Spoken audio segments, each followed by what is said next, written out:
Walk into any American supermarket, the abundance is dazzling, piles of produce, endless choices, and full shelves.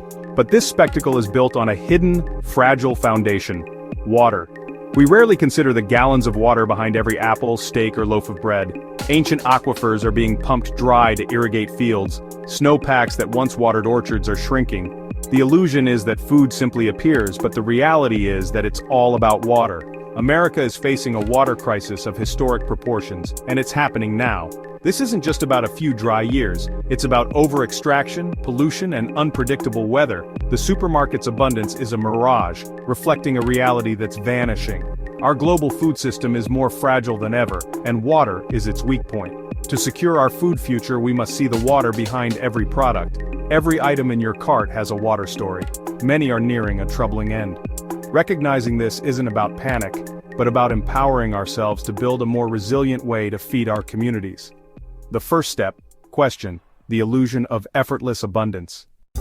Every bite of food starts with a seed, and a lot of water. A head of lettuce can need 3 gallons, a pound of wheat, over 100. This thirsty journey begins in the field, but water is needed at every step. Processing plants wash, can, and freeze food, all using enormous volumes of water. Even cleaning equipment and cooling systems depend on steady water supplies. Without water, factories grind to a halt, and crops rot in the fields. Transporting food adds another layer. Trucks, trains, and ships run on fuel, and making that fuel also consumes water. Refining petroleum and producing ethanol are both water-intensive. Even supermarket lights and refrigeration rely on power plants that use water. From seed to shelf, water is the invisible ingredient in every meal. Understanding this journey reveals why a water crisis is, at its core, a food crisis. Our food's mobility and availability are tethered to water resources everywhere. The more we see this, the better we can respond. To glimpse America's food future, look to California's Central Valley. This salad bowl produces a quarter of the nation's food, but relies on shrinking snowmelt and ancient groundwater. Reservoirs are at record lows, canals run dry, and farmers drill ever deeper wells. The land is sinking as aquifers are drained, damaging infrastructure and forcing farmers to leave fields unplanted. When farmers leave fields unplanted and harvests shrink, your pantry becomes your first line of defense. For those seeking immediate security, ReadyWise's 1-month emergency supply packs 61,940 calories into portable buckets, requiring only 15 gallons of water to activate all meals. A practical backup when local food systems falter. Smaller harvests mean higher prices and less food. In Texas, the Ogallala aquifer is also being depleted faster than it can recharge. Wells are running dry, and farmers are forced back to low-yield dryland farming. The ripple effects are huge. When farms fail, local economies crumble. These aren't isolated events, they're signs of a systemic breakdown. Our industrial food system, built on the assumption of limitless water, is running out of time. The parched earth is a warning we can't ignore. The water crisis isn't just on the farm, it's hidden in every part of our food system. Making synthetic fertilizer uses huge amounts of water, as does refining the fuel that powers tractors and trucks. Every bag of fertilizer and every gallon of diesel represents water consumed far from the field. Even the steel for rail cars and the fuel for barges are part of this hidden water web. Our food logistics network floats on a sea of virtual water, making it vulnerable to shortages in unexpected places. A drought near a refinery or fertilizer plant can ripple across the country. Every link in the chain is interconnected, and every link depends on water. The crisis is woven into the very fabric of how we produce, process, and move food.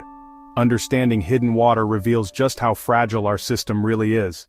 Our food supply is a system in constant motion, but it's alarmingly brittle. Trucks, trains, and barges move millions of tons daily, but disruptions like fuel shortages or infrastructure failures can halt everything.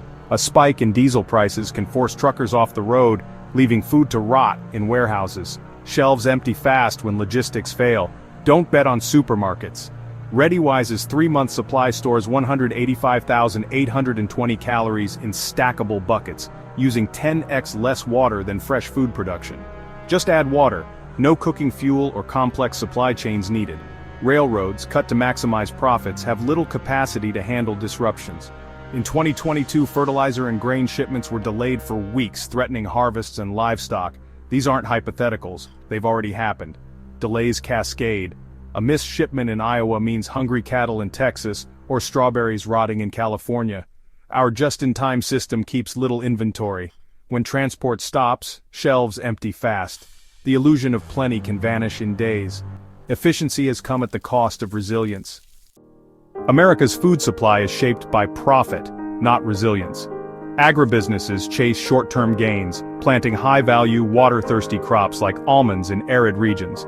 This maximizes profits but accelerates water depletion and long-term risk. The system rewards maximum yield and cosmetic perfection, not sustainability. Monocultures and standardized crops are efficient but vulnerable to drought and disease. Crop rotation and soil health are neglected, making the system brittle. When drought hits, the impact ripples through national brands and supply chains. The relentless pursuit of profit today risks hunger tomorrow.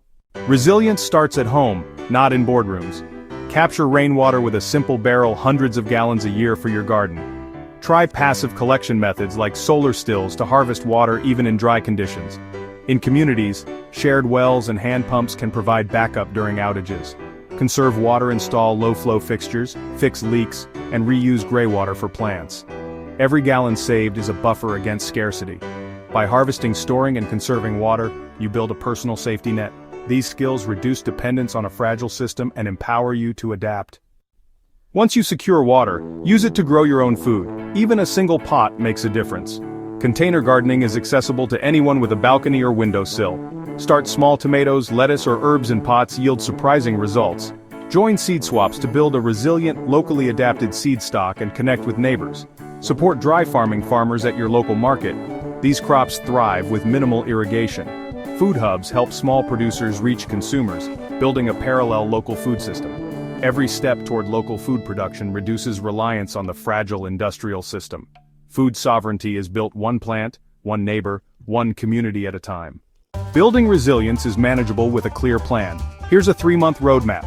Month 1, secure your water, install rain barrels, store potable water, and practice conservation. Map out backup sources and create a family water plan. Month 2, source local food. Start a container garden, visit farmers markets, and adjust your shopping habits. Learn a food preservation skill to extend your harvest. Month 3, build community. Attend a seed swap, organize a skill-sharing potluck, and map local resources. Create a group chat or email list to stay connected and coordinate during disruptions. Each step builds on the last, moving from personal security to community resilience. By the end of 90 days, you'll be more prepared and better connected. Resilience isn't about going it alone, it's about building networks. Start small, stay steady, and measure your progress. The goal, a buffer against crisis, and a stronger, more connected community. Take the first step today. We're not the first to face scarcity. History offers blueprints for resilience. Victory gardens during the World Wars produced up to 40% of America's vegetables, led by citizens, not corporations. In 1990s Cuba, urban gardens fed cities when imports collapsed, proving communities can adapt and thrive. Detroit's urban farms turned vacant lots into food sources, healing neighborhoods, and building food sovereignty. These stories show the answer isn't hoarding or panic, but cooperation and local action. Rebuilding local systems and neighborly networks is the real solution. Every tomato plant, rain barrel, and seed swap is an act of defiance against a brittle system. The time to plant these seeds is now. Our future depends on the steps we take together, starting today. Resilience is within reach, one community, one action at a time.